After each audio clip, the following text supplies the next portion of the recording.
నమస్తే. Welcome to our channel. నేను శ్రీ. ఈ రోజు మనతో పాటు ఉన్నారు ప్రముఖ రాజకీయ విశ్లేషకులు శ్రవణ్ గారు. నమస్కారం సార్. నమస్తే అండి. సార్ ఇప్పుడు చూస్తున్నట్టయితే బెంగుళూరులో అల్లు అర్జున్ ఫ్యాన్స్ అంటే ప్రభాస్ ఫ్యాన్ ని కొట్టడం అయితే జరిగింది. అసలు ఎలా చూడాలి సార్? అంటే నార్మల్ గా అయితే మనకి సోషల్ మీడియాలో ఫ్యాన్ వార్ అనేది జరుగుతూనే ఉంటది. అంటే వాళ్ళు మెసేజ్‌లు పెట్టడమే గాని, కామెంట్స్‌లలో చేయడమే గాని మనం చూస్తూనే ఉన్నాం. అయితే గతంలో కూడా జరిగాయి. అనేక సార్లు మనం చూసాం. కానీ ఇప్పుడు ఇలా ఇది చేయడం దీన్ని అసలు ఎలా పరిగణించాలి సార్? ఈ సంఘటన నిన్న బెంగుళూరులో జరిగింది. అవును సార్. అంటే ఆంధ్రప్రదేశ్ తెలుగు రాష్ట్రాలలో ఈ ప్రభాస్ ఫ్యాన్స్, అల్లు అర్జున్ ఫ్యాన్స్ కొట్టుకున్నారు, అభిమానించుకున్నారు.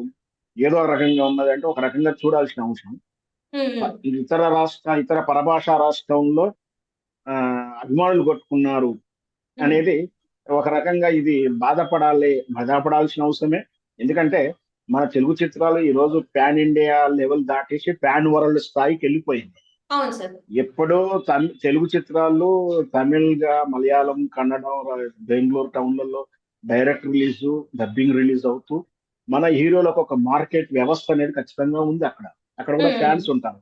అలాగే మన తమిళ చిత్రాల నుంచి తీసుకుంటే సూపర్ స్టార్ రజనీకాంత్ గారు గాని, విజయకాంత్ ఇట్లా మమ్ముట్టి ఇతర లాంగ్వేజ్ చూస్తే మన తెలుగులో కూడా ఒక ఫ్యాన్స్ ఒక మార్కెట్ సిస్టమ్ ఉంది. అవును సార్. ఇంతవరకు హెల్తీ వాతావరణంగా చూడొచ్చు.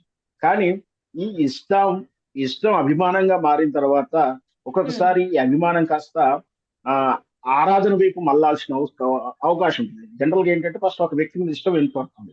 తర్వాత అది ఒక అభిమానంగా ఏర్పడుతుంది. ఆ హ్మ్. అభిమానం ఏంటంటే అభిమానించే వాళ్ళని ఆరాధించుకోవాలి. అంటే ఆరాధించుకోవాలంటే కొబ్బరికాయ కొట్టి పూజలు కొట్టడం కాకుండా ఆ వ్యక్తిని గౌరవించుకోవడం గాని, ఆ విధానాలు గౌరవించుకోవడం ఒక ఆరాధనా భావంతో ఉండాలి. హ్మ్. అది దాటిపోయిన ఇప్పుడు ఉన్మాద స్థాయి దాటి, ఆ స్థాయి దాటి ఉన్మాదం వైపు వెళ్ళింది. ఆ ఉన్మాదం ఏంటంటే, అభిమానించే హీరో తాలూకు వ్యక్తులు హీరోని ఎవరైనా కాదన్నా, హ్మ్. విమర్శించినా, హ్మ్. లేదా ఇతరితర ఏ భావజాలం కలిగి ఉన్నప్పటికి కూడా ఎమ్మటే వాళ్ళని దాడి చేయడం, కొట్టుకోవడం అనేది ఇప్పుడు అది అభిమానం కాస్త ఉన్మాదంగా మారిందని చెప్పుకోవచ్చు. ఇది హ్మ్. ఇన్నాళ్ళు మనం సహజంగా ఈ సోషల్ మీడియాలోనే ఎక్కువ చూస్తుంటాం. హ్మ్. గతంలో ఒక థియేటర్ ముందు కట్టుకునే ఫ్లెక్సీలు, ఆ ఊర్లో కట్టేటువంటి కటౌట్స్ అవి మాత్రమే పోటీ ఉండేది. ఆ రోజుల్లో కృష్ణ గారి చిత్రం వచ్చింది అంటే అభిమానులు కాస్త ఒక 10 పోస్టర్లు, 2 కటౌట్లు, ఒక ఫ్లెక్సీలు పెట్టి భారీ ఎత్తున చేసి ఊరేగింపుగా ఆ చిత్రం ఆ రోజు రిలీజ్ పండగ వేడుక చేసుకుంటే, ఆ రోజు హ్మ్. ఆ తర్వాత వచ్చే ఫ్యాన్స్ అంటే ఆ రోజుల్లో ఉన్నటువంటి శోభన్ బాబు, కృష్ణ తర్వాత ఎన్టీ రామారావు చిత్రము, ఇంకే చిత్రం నాగేశ్వరరావు చిత్రాలు వాళ్ళు అంతకన్నా ఒక 10 అంటే హెల్తీ కాంపిటీషన్ ఉండేదే కానీ, ఈ విధంగా కొట్టుకోవడం అట్లాంటిది ఏం లేకుండేది. కానీ ఈ సోషల్ డిజిటల్ ప్లాట్‌ఫార్మ్స్ వచ్చిన తర్వాత ఒక హ్మ్. హ్మ్. హీరోని అధికంగా ప్రేమిస్తూ అతన్ని అభిమానించే హీరో కాకుండా వేరే హీరో సినిమాలని, ఆ పేజీలను ట్రోల్ చేయడం, విపరీతంగా నెగెటివ్ కామెంట్స్ పెట్టడం, సినిమా రిలీజ్ కాకముందుకే సినిమా తరకు నెగెటివ్ పబ్లిసిటీ చేయడం, హ్మ్. ఆ సినిమాని డిజాస్టర్‌లా చేయడం. దాంతో పాటు ఇద్దరు అంటే ఆ ఫ్యాన్స్, ఈ ఫ్యాన్స్ సోషల్ ప్లాట్‌ఫార్మ్‌ల మీదనే ఒకరినొకరు ట్రోల్ చేసుకోవడం, కామెంట్ చేసుకోవడం, చివరికి మీమ్స్ కూడా క్రియేట్ చేసి వదలడం మనం చూస్తూనే ఉన్నాం. ఆ స్థాయి కూడా దాటి ఈరోజు హింసాత్మకంగా రక్తం వచ్చేలా కొట్టడం. మీరు ఆ వీడియో చూస్తే స్పష్టంగా అర్థమవుతుంటుంది. అదే ఆ 'ప్రభాస్' ఆ ఫ్యాన్‌ని 'అల్లు అర్జున్ గ్రేట్ అనవును. జై అల్లు అర్జున్ అను' అంటూ హ్మ్. వాళ్ళు హ్మ్. కొడుతున్న విధానం కూడా చూస్తుంటే ఎంత అవును సార్. పైశాచికత్వ మనస్తత్వాలయినాయో చూస్తున్నాం. గతంలో హ్మ్. హీరో హీరోలు అభిమాన సంఘాలని, అభిమానుల ప్రతినిధులని కొంచెం ఆదరించేవాళ్ళు. అవును అంటే సార్. వాళ్ళే కొంచెం అభిమాన సంఘాలని అంటే డబ్బులు పెట్టి చేయకుండా వాళ్ళ అభిమాన సంఘం వాళ్ళు ఏదన్నా రక్తదానం శుభ్రం చేసినప్పుడు వీళ్ళు అతిథులుగా వెళ్ళడం. అట్లా ఒక యూనిటీ ఉండడం. సినిమా జరిగినప్పుడు, సినిమా రిలీజ్ అయినప్పుడు ఆ సినిమా క్యాంపెయిన్ చేయించుకోవడంలో గాని, హ్మ్. లేదా ప్రకృతి విపత్తులు వచ్చినప్పుడు అంటే మనకు తెలుసు కోనసీమకు ఉప్పెన వచ్చినప్పుడు కూడా హీరో తాలూకు అభిమాన సంఘాలు ప్రజల్లోకి వెళ్లి ఏ విధంగా సహాయ కార్యాలు చేశాయో మనం చూసాం. అవును. ఆనాటి రోజులు వేరు. కానీ ఈ రోజు ఆ రక్తదాన శిబిరాలు ఇచ్చడం గాని, రక్తం వచ్చేలా కొట్టేటువంటి అభిమానులు తయారయ్యారు. ఇది షాడిజ లక్షణాల్లో భాగంగా మనం చెప్పుకోవచ్చు. రైట్. ఇట్లాంటి అభిమాన సంఘాలు గాని, ఆ అభిమాన తీవ్రత స్థాయిని ఖచ్చితంగా కూడా హీరోలు ఎంకరేజ్ చేయకూడదు. అట్లాంటి వారి మీద కఠినమైన చర్యలు తీసుకోవాలి. కఠినంగా వారిని ఖండించాల్సిన బాధ్యత కూడా ఇప్పుడు ఉన్నటువంటి ఆ సదరు హీరో అల్లు అర్జున్ మీద ఉంటుంది. హ్మ్. వాస్తవానికి ఆయన మీద ఆయన ప్రమేయం లేకున్నా గాని ఇండైరెక్ట్ గా ఆయన బాధ్యత తీసుకొని భవిష్యత్తులో ఇలాంటివి జరగకుండా ఉండాలి.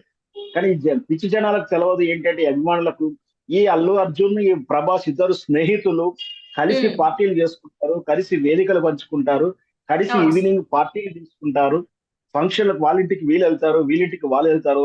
ఆ చిత్రం 100 days ఫంక్షన్ కు ప్రభాస్ వస్తాడు, ప్రభాస్ యొక్క ఫంక్షన్ కు అల్లు అర్జున్ వెళ్తాడు. పక్క ఒకే స్టూడియోలో 2 షూటింగ్ జరుగుతుంటే ఇద్దరు కలిసి లంచ్ చేస్తారు, ఇద్దరు కలిసి స్నేహపూర్వకంగా ఉంటారు. కానీ అభిమానులు మాత్రం ఈ విధంగా కొట్టుకోవడం అనేది నిజంగా భావదారిద్ర్యం అని చెప్పొచ్చు. సార్ అంటే ఇప్పుడు దీని మీద ఏమైనా అంటే రాజకీయంగా ఏమైనా ఆ, ఒత్తిడి పడే అవకాశం ఉందంటారా సార్ మరి? దీని మీద ఏమైనా రాజకీయ వ్యూహం ఏమైనా ఉందంటారా? రాజకీయాల విషయం ఏం లేదు. ఆ అన్మెచ్యూరిటీ తత్వం, ఆ యువతలో ఉన్నటువంటి ఆ పరిపక్వత లేనితనం, అంటే ఆలోచన విచక్షణ లేకపోవడం, వివేకం లేకపోవడం. ఉమ్, హీరో హీరో అభిమానాల పేరు మీద వీళ్ళు వీళ్ళు కొట్టుకుంటున్నారు, కానీ వాళ్ళు ఇద్దరు హీరోలు కలిసే ఉంటారన్న విషయాన్ని వాళ్ళు అర్థం చేసుకోకపోవడం. ప్రభాస్ చేసినటువంటి క్యారెక్టర్లు అల్లు అర్జున్ చేయకపోవచ్చు, అల్లు అర్జున్ ఉమ్, చేసిన క్యారెక్టర్ చేసిన ప్రభాస్ ఇమేజ్ కి అడ్డం వస్తుండొచ్చు. ఇక్కడ ఉమ్, ఇమేజ్లు, మార్కెట్లు, క్యారెక్టరైజేషన్ లో ఇంపార్టెంటే గానీ ఒకరు గొప్ప ఒకరు తక్కువని కాదు. ఒక రోజు ఆ ప్రభాస్ సినిమా హిట్ అవ్వస్తుండొచ్చు, ఇంకోసారి అల్లు అర్జున్ సినిమా ఫ్లాప్ అయి ఉండొచ్చు. ఒకసారి ఉమ్, Allu Arjun cinema super hit అవ్వచ్చు, ప్రభాస్ సినిమా ఫ్లాప్ ఉండవచ్చు. అంత మాత్రం వీళ్ళు ఎవరు పనికి రాకుండా పోవడం కాదు, అందరూ పనికొచ్చే వాళ్ళే. కేవలం ఉమ్. ఈ తారతమ్య భేదాలు, ఆ లేఖి అంటే మన తక్కువ దిగువ స్థాయి ఆలోచనలన్నీ కూడా అభిమానులకు మాత్రమే ఉంది. అది అందరు అభిమానులు కాదు, అన్ని హీరోల అభిమానులు కాదు, ఆ అభిమానులలో అందరూ కాదు, కొందరు మాత్రమే ఇలా పశు సంస్కృతి కలిగి ఉంటారు, ఇలా శాడిజ లక్షణాలు కలిగి ఉంటారు. వీళ్ళు ఖచ్చితంగా వీళ్ళట్లా వాళ్ళని ఏరివేయడం కాదు, ఖచ్చితంగా వీళ్ళు బహిష్కరించాలి, సంఘ బహిష్కరణ లాంటివి చేయాలి. వీళ్ళ మీద కఠినమైన చర్యలు తీసుకుంటే గానీ రేపొద్దున అభిమాన సంఘాల మీద గౌరవం ఏర్పడుతుంది. లేదంటే అభిమాన సంఘాలు అంటే వీళ్ళు కూడా ఒక రకమైన గుండాలు, రాజకీయ నాయకుల్లో రాజకీయ అవును నాయక సార్. ప్రతినిధి అనగానే వీడు ఓ గుండానో లేదా కబ్జాదారుడుగా ఎట్లా భావనలోకి ఉన్నావో, రేపొద్దున ఉమ్, హీరో అభిమానులు అంటే వీడు కూడా ఒక రకమైన షాడిస్టో, రౌడీనో అనే భావజాలానికి ఆ అర్థం వచ్చేలా ఉంటుంది. ఖచ్చితంగా ఇట్లాంటి వారిని ఖండించాల్సిన బాధ్యత ఈ హీరోల మీద ఉంటుంది. నన్ను అడిగితే, నాలాంటి వాళ్ళని అడిగితే మాత్రం ఈ అల్లు అర్జున్ అండ్ ప్రభాస్ ఇద్దరు కలిసి ఒక ఈ చర్యను ఖండిస్తూ వాళ్ళకి ఉమ్. జ్ఞానోదయం కలిగించాల్సిన బాధ్యత కూడా ఆ హీరోల మీద ఉంటుందనేది నా అభిప్రాయం. అంటే ఇంతవరకు అయితే ఎట్లాంటి స్పందన వాళ్ళిద్దరు హీరో నుంచి రాలేదు కదా సార్. ఇప్పుడు అల్లు అర్జున్ గారైనా స్పందించలేదు, ఇంకా ప్రభాస్ కూడా స్పందించలేదు. సో వాళ్ళు స్పందిస్తే అంటే ఎలాంటి చర్యలు తీసుకునే అవకాశం ఉంది సార్? రైట్. ఈరోజు నాకు తెలిసి నిన్ననే ఈ రోజు అల్లు అర్జున్ గారు ఆల్రెడీ వైజాగ్ పుష్ప 2 షెడ్యూల్ కోసం వెళ్ళాడు. అక్కడ ఉమ్, రంగరంగ వైభవంగా అక్కడ అల్లు అర్జున్ రిసీవ్ చేసుకున్న విధానం మనం ఇప్పుడు సోషల్ మీడియాలో చూస్తున్న ఆ వార్తలు మీరు చూశారో చూడలేదో. అల్లు ఉమ్, అర్జున్ రంగరంగ వైభవంగా విశాఖ బీచ్ లోంచి అభిమానులు చాలా కేరింతగా ఒక ఒక విఐపి క్యాటర్ తీసుకెళ్ళినట్టుగా అంత గొప్పగా తీసుకెళ్లారు. అది సంతోషించాల్సిన విషయం. బహుశా ఉమ్, మరి అల్లు అర్జున్ కి ఈ వార్త తెలిసిందో తెలియలేదో, మరి చేరిందా లేదా తెలియదు. నిన్న సాయంత్రం జరిగింది బెంగళూరు సంఘటన. బహుశా ఉమ్, చేరే ఉంటుంది. ఎందుకంటే వాళ్ళకి ఇంటెలిజెన్స్ కానీ ఇట్లా వ్యవస్థ కానీ అభిమానుల సంఘాల తరఫున జరిగినప్పుడు ఖచ్చితంగా ఇన్ఫర్మేషన్ ఉంటే ఉంటుంది. ఉమ్. కాకపోతే వాళ్ళు స్పందించి దీన్ని ఖండించాల్సిన బాధ్యత. స్పందించకుండా ఉంటే ఇట్లాంటి సమస్యలు ఎదుర్కొమవుతాయి. వాళ్ళు స్పందించాల్సిన అవసరం ఎట్లయినా ఉంది. ఖచ్చితంగా ఒక రకంగా చెప్పాలంటే నా డిమాండ్ కూడా అది. ఇద్దరు కూడా ప్రభాస్ అండ్ అల్లు అర్జున్ ఇద్దరు కలిసి ఒకే వేదిక మీద ఇద్దరు కలిసి ఇలాంటి చర్యలను ఖండిస్తే భవిష్యత్తులో ఇంకో హీరోకి కానీ ఇంకా ఇతర అభిమాన సంఘాలు కానీ ఇలాంటివి మళ్ళీ రిపీట్ చేయరు. రైట్. అంటే ఇప్పుడు పోలీసులు కూడా వీళ్ళపైన ఎలాంటి చర్యలు తీసుకోవాలి, ఎలాంటి యాక్షన్ తీసుకోవాలంటారు సార్ మరి? ఖచ్చితంగా తీసుకుంటారు. ఆల్రెడీ క్రిమినల్ యాక్టివిటీస్ ఉన్నాయి దాంట్లో. ఒక బలవంతంగా, సామూహికంగా ఆ నలుగురి కన్నా మించినప్పుడు ఈ కేసు సీరియస్ గా ఉంటుంది. ఒకళ్ళు ఇద్దరు అంటే యాదృచ్ఛికం కేసు. అది వీడియోలు తీస్తూ దాడి చేయడం అంటే అది నిజంగా కూడా క్రిమినల్ యాక్టివిటీస్ లో చాలా సీరియస్ సెక్షన్స్ ఉంటాయి. ఖచ్చితంగా ఉమ్. వాళ్ళ మీద కేసు అవుతుంది, కేసు అవ్వాలి. కేసుతో పాటు వాళ్ళ కన్ఫెక్షన్స్ అయ్యేలాంటి సాక్ష్యాలు కూడా ప్రొడ్యూస్ చేస్తూ వీళ్ళు ఇలాంటి వాళ్ళకి కఠిన శిక్షలు పడేలా ఖచ్చితంగా పోలీసు వాళ్ళు చర్య తీసుకోవాల్సి ఉంటుంది. బహుశా అది ప్రొసీజర్స్ లో ఉండి ఉండవచ్చు. Right sir. Right sir. Thank you so much sir. మీరు మాతో పాటు జూమ్ కాల్ వచ్చింది. ధన్యవాదాలు. Thank you.